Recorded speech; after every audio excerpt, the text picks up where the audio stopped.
Hello friends, welcome to my channel. आज का हमारा टॉपिक है जावा एरे। एरे क्या है उसकी डेफिनेशन हम पहले सीखेंगे। What is array? Array is a collection of similar type of elements that have continuous memory location.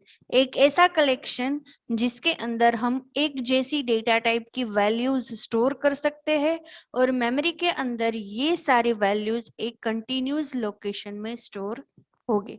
जैसे कि अगर हमें मार्क्स ऑफ स्टूडेंट स्टोर करने हैं या नेम ऑफ एम्प्लॉइज स्टोर करने हैं, हम एरे का इस्तेमाल कर सकते हैं। जावा के अंदर एरे एक ऑब्जेक्ट के रूप में क्रिएट होगा जिसके अंदर सारे एलिमेंट्स एक जैसी डेटा टाइप के हम स्टोर कर सकते हैं। जावा में एरे इंडेक्स बेस्ड क्रिएट होगे जिसकी अंदर फर्स्ट एलिमेंट ऑलवेज 0 इंडेक्स पे स्टोर होगा और then after it goes on. So index number always start with the 0 into the Java array. Types of array in Java. कितने टाइप के array हम जावा के अंदर क्रिएट कर सकते हैं?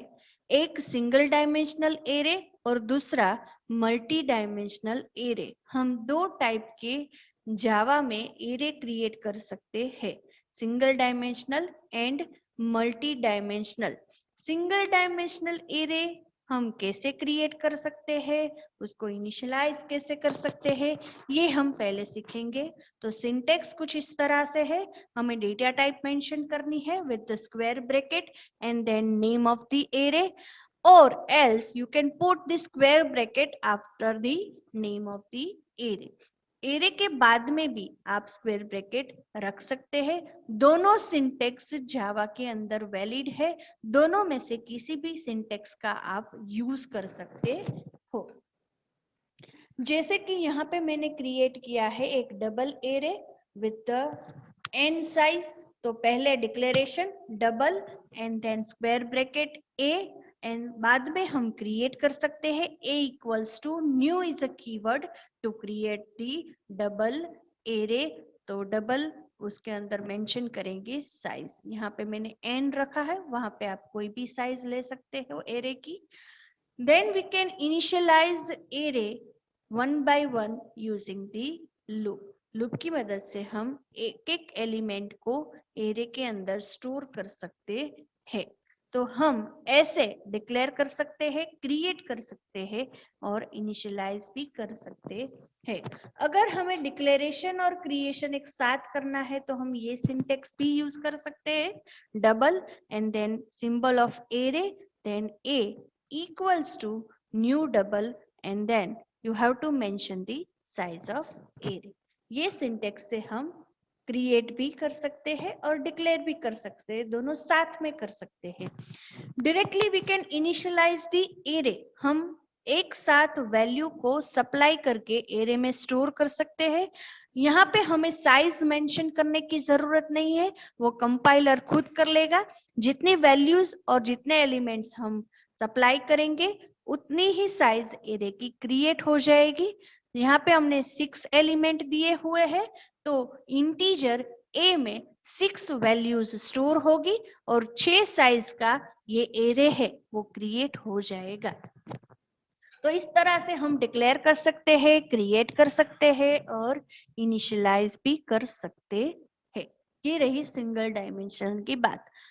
अब हम डिस्कस करेंगे मल्टी डायमेंशनल एरे क्या है और इसे कैसे डिक्लेयर करेंगे। अगर हमें कोई भी मैट्रिक्स क्रिएट करना है और टेबल और कॉलम की मदद से, रो और कॉलम की मदद से हमें कोई भी वैल्यू स्टोर करनी है तो हम मल्टी डायमेंशनल एरे का यूज कर सकते हैं। यहाँ पे मैंने 2D एरे क्रिएट किया हुआ है, 2 डायमेंशनल एरे है जिसके अंदर नंबर ऑफ रोज है और नंबर ऑफ कॉलम्स भी है। तो अगर 2 डायमेंशनल एरे है तो आपको 2 स्क्वायर ब्रैकेट मेंशन करने पड़ेंगे with the data type and then name of the array equals to new keyword के साथ आपको रो और कॉलम को साइज से इनिशियलाइज करना है।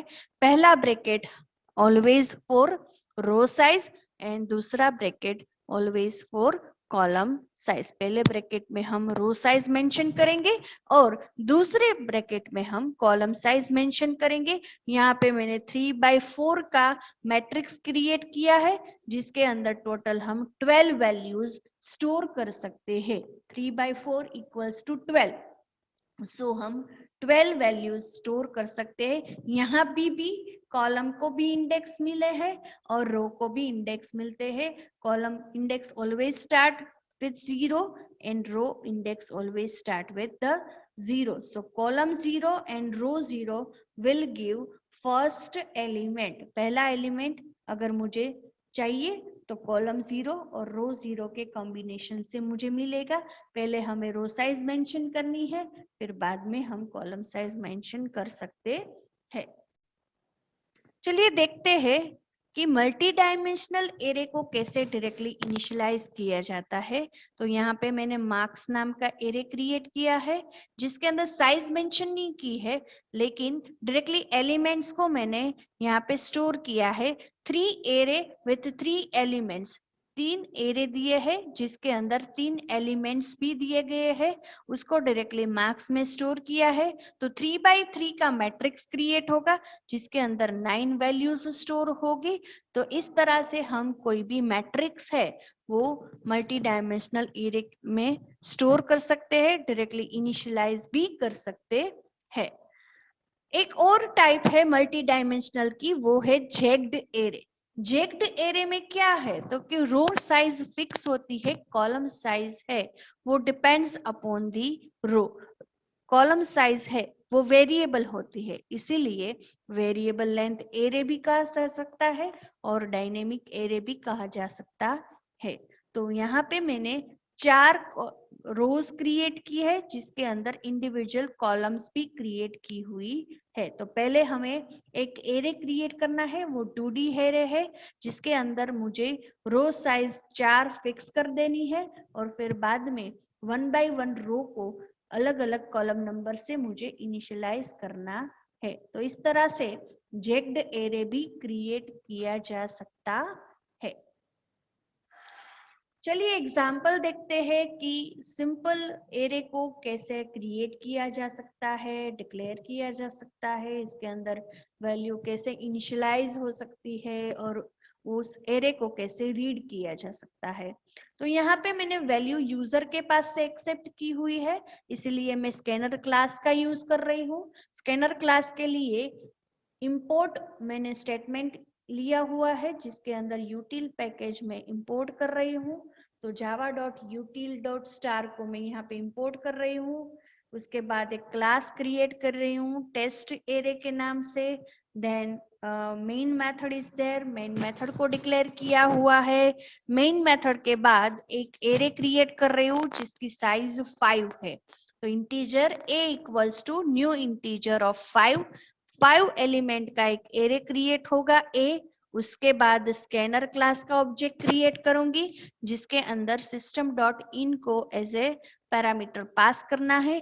यहाँ पे सिस्टम डॉट इन आपके कीबोर्ड को मेंशन करेगा।